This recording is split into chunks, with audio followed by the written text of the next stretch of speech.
మిథిల నుండి అయోధ్యకు సాగుతున్న ఆ శుభయాత్ర ఒక్కసారిగా విధి రాసిన మలుపు వద్ద ఆగిపోయింది.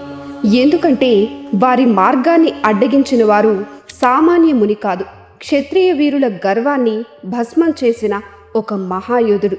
పరశురాముని రాకతో ఆనందోత్సవాలన్నీ నిశ్శబ్దంగా మారిపోయాయి. అప్పుడు అందరి చూపులు ఒక మనిషి మీదే నిలిచాయి. అతడే భృగువంశ భాస్కరుడు, క్షత్రియ సంహారకుడు పరశురాముడు. వశిష్ఠ మహర్షి దశరథ మహారాజు అందించిన అర్ఘ్యాలు, పాద్యాలు, అతిథి మర్యాదలు అన్నింటినీ స్వీకరించాడు. కానీ ఆయన మనసులో ఉన్న లక్ష్యం మాత్రం ఒక్కటే, శ్రీరాముడు. అగ్నిలా మండే చూపులతో రాముని వైపు చూస్తూ గంభీరమైన స్వరంతో పలికాడు, ఓ రామా, నీ పరాక్రమం గురించి విన్నాను. నీవు శివధనస్సును విరిచావని కూడా తెలిసింది. ఆ వార్త లోకాన్నే కాదు, నన్ను కూడా ఆశ్చర్యపరిచింది. ఎందుకంటే పరమశివుని ధనస్సును విరిచే శక్తి ఎవ్వరికీ ఉండదు అని నేను భావించాను. కానీ నీవు అసాధ్యాన్ని సాధ్యం చేశావు. అందుకే మరొక పరీక్షతో నీ ముందుకొచ్చాను. ఇదిగో నా తండ్రి జమదగ్ని మహర్షి నాకు అందించిన మరొక మహాదివ్య ధనస్సు. దీనిని స్వీకరించు, దీనిని ఎక్కుపెట్టు. నీ శౌర్యాన్ని, నీ వీరత్వాన్ని మరొకసారి నిరూపించు. అప్పుడు మాత్రమే నీవు నిజమైన మహావీరుడువని నేను అంగీకరిస్తాను అని చెప్పాడు పరశురాముడు. ఆ తర్వాత నాతో ద్వంద్వ యుద్ధానికి సిద్ధమవ్వు అని సవాలు విసిరాడు పరశురాముడు. ఆ మాటలు వినగానే దశరథ మహారాజు హృదయం ఒక్కసారిగా ఆగిపోయినట్టయింది. శివధనుస్సు విరిచిన ఆనందం క్షణాల్లో భయంగా మారిపోయింది. వణుకుతున్న చేతులతో పరశురాముని ఎదుట నిలబడి వేడుకున్నాడు, ఓ పరశురామా, నీ కీర్తి ఈ 3 లోకాలలో వ్యాపించింది. బ్రాహ్మణుడువైన క్షత్రియులను 21 సార్లు జయించిన మహాయోధుడివి నీవు. ఆ తర్వాత శాంతిని పొందావు, ఆయుధాలను విడిచిపెట్టావు, తపస్సు మార్గాన్ని ఎంచుకున్నావు. అటువంటి నీవు ఇప్పుడు అకారణంగా నా బాలుడైన కుమారుడిపై యుద్ధానికి పిలవడం ధర్మమేనా? ఓ మహాత్మా, నీవు సామాన్యుడు కాదు, పవిత్ర భృగువంశంలో జన్మించిన మహర్షివి. దేవేంద్రుని సమక్షంలో ఆయుధాలను త్యజించావు. నీవు జయించిన భూమండలమంతటిని కశ్యప మహర్షికి దానంగా ఇచ్చావు. మహేంద్ర పర్వతంపై తపస్సు చేసుకుంటున్నావు. అటువంటి నీవు ఎందుకు నా కుమారుణ్ణి యుద్ధానికి పిలుస్తున్నావు? రాముడు లేకపోతే మేము ఎవరము కూడా బ్రతకలేము. మా అందరికీ ప్రాణభిక్ష పెట్టు అని వేడుకున్నాడు దశరథుడు. కానీ పరశురాముని సంకల్పం వజ్రం కంటే కఠినంగా ఉంది. దశరథుని ప్రార్థనలు ఆయన చెవులకు చేరలేదు. మరొకసారి రాముని వైపు తిరిగి తన చేతిలోని దివ్యధనస్సు రహస్యాన్ని వెల్లడించడం ప్రారంభించాడు. ఓ రామా, నీవు విరిచిన శివధనస్సు, నా చేతిలో ఉన్న ఈ ధనస్సు రెండూ కూడా సాధారణమైనవి కాదు, దివ్యలోకాలకి చెందిన మహా ఆయుధాలు. ఈ రెండింటినీ దేవశిల్పి విశ్వకర్మ స్వయంగా నిర్మించాడు. త్రిపురాసుర సంహార సమయంలో దేవతలు ఒక ధనస్సును పరమశివునికి సమర్పించారు. అదే నీవు విరిచిన శివధనస్సు. మరొక ధనస్సు మహావిష్ణువుకి అందించారు. అదే నా చేతిలో ఉన్న విష్ణు ధనస్సు. శివధనస్సుకు ఏమాత్రం తీసిపోనిది, మరొక మహాదివ్యాస్త్రం. ఒకప్పుడు దేవతలందరికీ ఒకే సందేహం కలిగింది, శివుడు గొప్ప, విష్ణువు గొప్ప. అప్పుడు వారు బ్రహ్మదేవుణ్ణి ఆశ్రయించారు. కానీ బ్రహ్మ కూడా సమాధానం చెప్పలేకపోయాడు. అప్పుడు వారిద్దరి మధ్య భేదాభిప్రాయాలు కలిగేలా చేశాడు. భేదం ఒక మహాయుద్ధానికి దారితీసింది. శివకేశవుల మధ్య భయంకరమైన సంగ్రామం జరిగింది. లోకాలు కంపించాయి, దేవతలు వణికిపోయారు.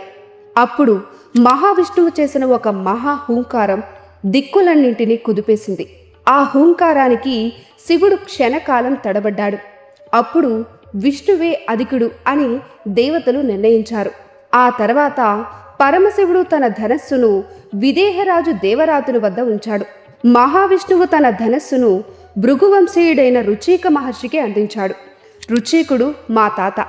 ఆయన ఆ ధనస్సును తన కుమారుడు జమదగ్నికి అందించాడు. జమదగ్ని నాకు అందించాడు. కానీ విధి ఒక రక్తపాత అధ్యాయాన్ని రాసింది. కార్త వీర్యార్జునుడు నా తండ్రి జమదగ్నిని హతమార్చాడు. ఆ రోజు నా రక్తం మరిగిపోయింది. కోపం అగ్నిపర్వతంలా పేలిపోయింది.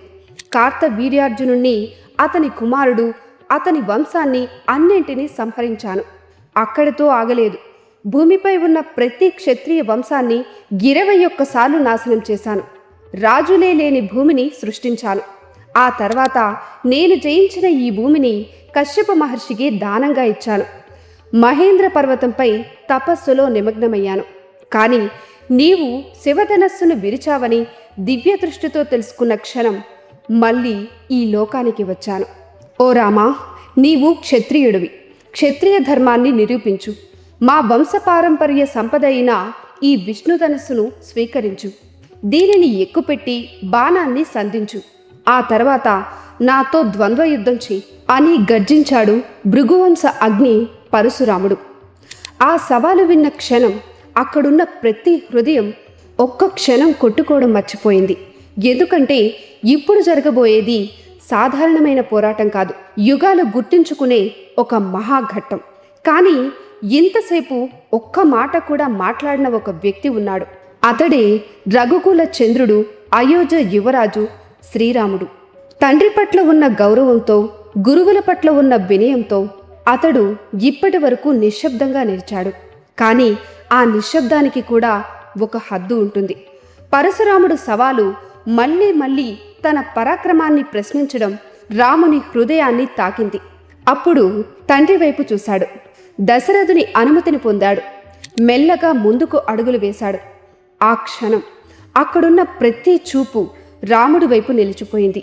అప్పుడు అత్యంత ప్రశాంతంగా కానీ వజ్రంలా దృఢమైన స్వరంతో పలికాడు. ఓ పరశురామ, నీ గురించి కూడా నేను విన్నాను. తండ్రి రుణాన్ని తీర్చడానికి క్షత్రియ లోకాన్నే కంపింపచేసిన నీ గాథ నాకు తెలుసు. అందుకు నిన్ను అభినందిస్తున్నాను. కానీ ఈరోజు నన్ను పరీక్షించడానికి వచ్చావు. నాలో పరాక్రమం లేదు అని భావిస్తున్నావు. అది నాకు జరిగిన అవమానంగా భావిస్తున్నాను. కాబట్టి ఇప్పుడు నా పరాక్రమాన్ని నీకు చూపిస్తాను, చూడు అని పలికిన రాముడు ఎటువంటి ప్రయత్నం లేకుండానే పరశురాముని చేతిలోని ఆ దివ్య విష్ణుధనస్సును తన చేతిలోకి తీసుకున్నాడు. ఆ క్షణం కాలమే ఆగిపోయినట్లుగా అనిపించింది. అతను ఆ ధనస్సుకు ఉన్న నారిని సరిచేశాడు. దాన్ని ఎక్కుపెట్టాడు. బాణాన్ని తీసుకున్నాడు. మరి దేవతలు కూడా చేయలేరని భావించిన కార్యాన్ని ఒక్క క్షణంలో పూర్తి చేశాడు. విష్ణుధనస్సు రాముని చేతుల్లో సజీవమైపోయింది. ఆకాశాలు కంపించాయి. దిక్కులు ప్రతిధ్వనించాయి. దేవతలు ఆశ్చర్యపోయారు. బాణాన్ని సంధించిన రాముడు మరొకసారి పరశురాముని వైపు చూశాడు. ఓ పరశురామ, మీరు బ్రాహ్మణులు, నాకు పూజ్యులు. కాబట్టి ఈ బాణాన్ని మీ మీద ప్రయోగించలేను. కానీ ఒకసారి సంధించిన బాణం వృధా కావడం ధర్మం కాదు. అందుకే ఈ విష్ణు బాణం దేని మీద ప్రయోగించాలో నీవే చెప్పు. నీ పాదాలకు ఎక్కడికైనా వెళ్ళగలిగే గమనశక్తి ఉంది. దాన్ని హరించమంటావా, లేదా నీవు యుగాల పాటు తపస్సు చేసి సంపాదించిన పుణ్యలోకాలను నాశనం చేయమంటావా? ఏదో ఒకటి నిర్ణయించు. ఎందుకంటే ఈ విష్ణుబాణం వృధా కావడానికి వీలు లేదు. నీవే పట్టుబట్టి నా చేత ఈ బాణాన్ని సంధింపచేశావు. కాబట్టి దాని ఫలితాన్ని కూడా నీవే అనుభవించాలి అని పలికాడు శ్రీరాముడు. ఆ మాటలు వినగానే పరశురాముని హృదయం ఒక్కసారిగా కరిగిపోయింది. ఇప్పటి వరకు తనని తాను అపరాజితుడిగా భావించిన మహావీరుడు మొట్టమొదటిసారిగా ఒక సత్యాన్ని గ్రహించాడు. తన ఎదురుగా నిలిచింది ఒక యువరాజు కాదు, ఒక మానవుడు కాదు, సాక్షాత్తు మహావిష్ణువు. ఆ క్షణంలో అతని బలం, అతని గర్వం, అతని పరాక్రమం అన్నీ కరిగిపోయాయి. శరీరం నిర్వీర్యమైపోయింది. మాటలు రాలేదు. ఎదురుగా నిలిచింది రాముడు. ఇప్పుడు సాక్షాత్తు చక్రాయుధారి విష్ణుమూర్తిలా కనిపిస్తున్నాడు. ఆశ్చర్యంతో, భక్తితో చేతులు జోడించాడు పరశురాముడు. ఓ రామా, నీవు సామాన్యుడు కాదు. విష్ణుధనస్సును ధరించిన సాక్షాత్తు విష్ణుమూర్తివి. నీకు అసాధ్యం అనేది లేదు. యుద్ధంలో నిన్ను జయించడం ఈ సృష్టిలో ఎవరి తరమూ కాదు. ఈరోజు నేను ఓడిపోయాను. నన్ను క్షమించు.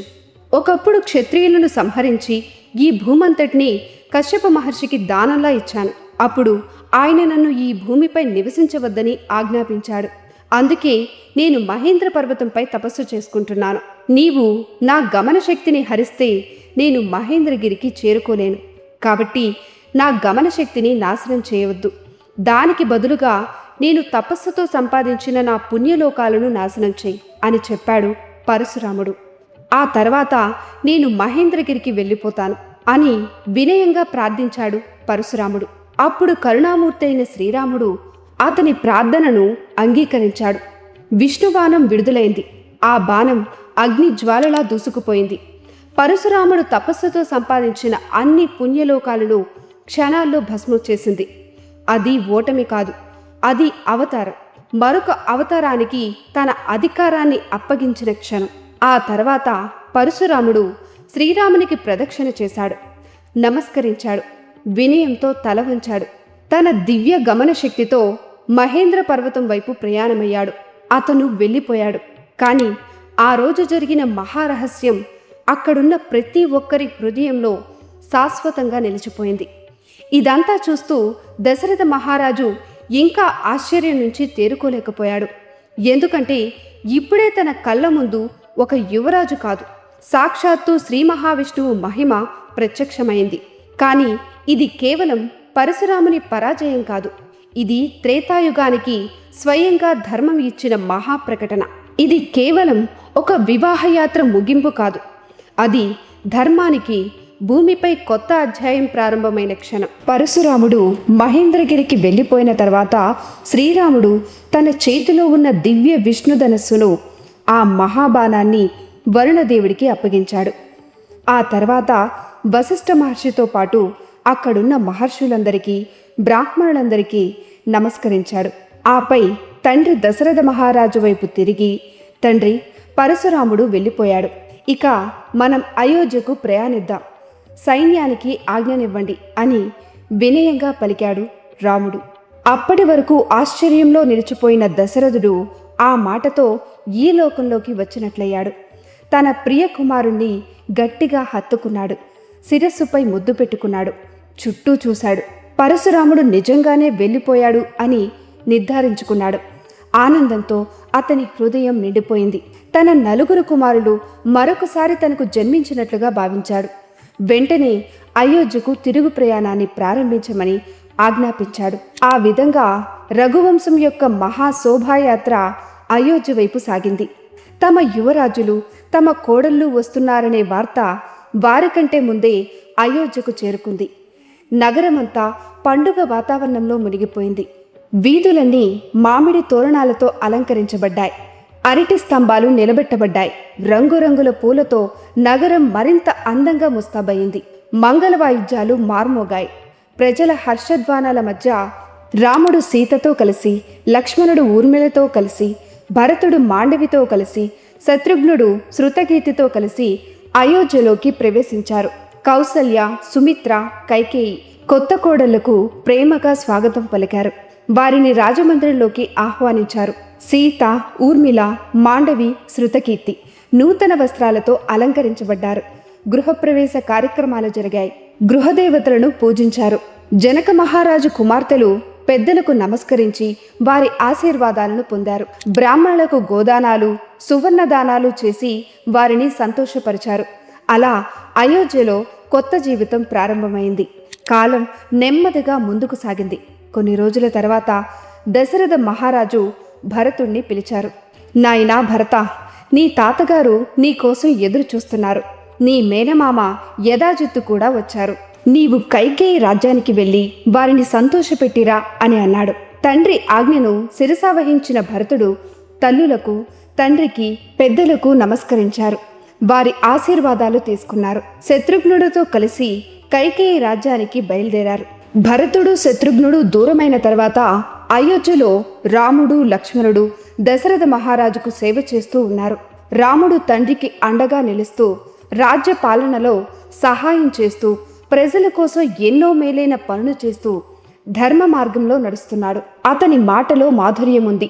అతని ప్రవర్తనలో వినయం ఉంది. అతని హృదయంలో కరుణ ఉంది. అందుకే అయోధ్య ప్రజల హృదయాల్లో రాముడిపై ప్రేమ రోజు రోజుకి పెరుగుతూ వచ్చింది. ఇలాంటి రాజే మాకు కావాలి అని ప్రతి ఒక్కరూ కోరుకున్నారు. అయితే రాముడు కేవలం ఆదర్శ కుమారుడు మాత్రమే కాదు, ఆదర్శమైన భర్త కూడా. రాజ్యకార్యాల్లో ఎంత తీరిక లేకున్నా సీతాదేవిని ఎప్పుడూ నిర్లక్ష్యం చేయలేదు. ఆమెను తన హృదయంలో నిలుపుకున్నాడు. సీత కూడా రాముణ్ణి విడిచి ఒక్క క్షణం కూడా ఉండలేనంత ప్రేమతో జీవించింది. వారి ప్రేమ రోజురోజుకు మరింతగా బలపడింది. ఒకరి మనసును మరొకరు చెప్పకుండానే అర్థం చేసుకునేవారు. వారి దాంపత్యం చూసి కౌసల్యాదేవి కూడా మురిసిపోయేది. అలా అయోధ్యలో శ్రీరాముడు, సీతాదేవి సాక్షాత్తు శ్రీ మహావిష్ణువు, మహాలక్ష్మిలా ప్రకాశించారు.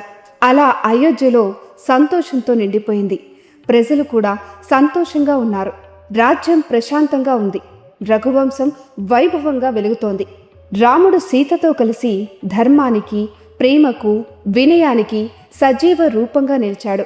అంతా శుభంగానే కనిపించింది. అంతా మంగళకరంగానే కనిపించింది. కానీ కాలం మనిషి ఊహించిన దారిలో ఎప్పుడూ నడవదు.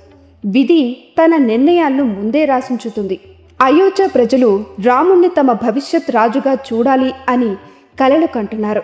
దశరథుడు తన ప్రియ కుమారుడి వైభవాన్ని చూసి ఆనందిస్తున్నాడు. సీతాదేవి తన భర్త ప్రేమలో ఆనందంగా జీవిస్తోంది. కానీ ఎవరికీ తెలియదు రాబోయే రోజులు వారి జీవితాలను శాశ్వతంగా మార్చబోతున్నాయి అని. వారికి తెలియదు ఒకప్పుడు ఆనందంతో మార్మోగిన ఈ అయోధ్య త్వరలోనే కన్నీటి నిశ్శబ్దాన్ని చూడబోతుంది అని. వారికి తెలియదు ఒక మహారాజు ఇచ్చిన మాట, ఒక మహారాణి కోరిన వరం, ఒక కుమారుని అచంచల ధర్మం చరిత్రలో ఎప్పుడూ మరచిపోలేని మహాగాథగా మారబోతుంది అని. వారికి తెలియదు సింహాసనం చేతిలో ఉన్న యువరాజు స్వచ్ఛందంగా అడవుల బాట పట్టబోతున్నాడని. వారికి తెలియదు రాజభోగాలను వదిలి వనవాసాన్ని ఆలింగనం చేసుకునే మహాత్యాగం ఇంకా వారి ముందుంది అని. వారికి తెలియదు ఒక భార్య తన భర్త వెంట సుఖాలను కాదు కష్టాలను ఎంచుకోబోతుంది అని. వారికి తెలియదు ఒక తమ్ముడు సోదర ప్రేమకు కొత్త అర్థం చెప్పబోతుంది అని. అయోధ్యను కదిలించే ఆ నిర్ణయం యుగ యుగాల పాటు ధర్మానికి ఆదర్శంగా నిలవబోతుంది అని. కానీ కాలానికి తెలుసు, విధికి తెలుసు, ధర్మానికి తెలుసు ఇంకా ప్రారంభం కానున్న ఆ మహాగాథ రాముని జీవితంలోనే కాదు మానవ చరిత్రలో కూడా అత్యంత గొప్ప అధ్యాయంగా నిలవబోతుంది అని. ఇక్కడితో శ్రీమద్ రామాయణంలోని బాలకాండ సంపూర్ణం. కానీ రామకథ ఇంకా ముగియలేదు. నిజానికి ఇప్పుడే ప్రారంభమైంది.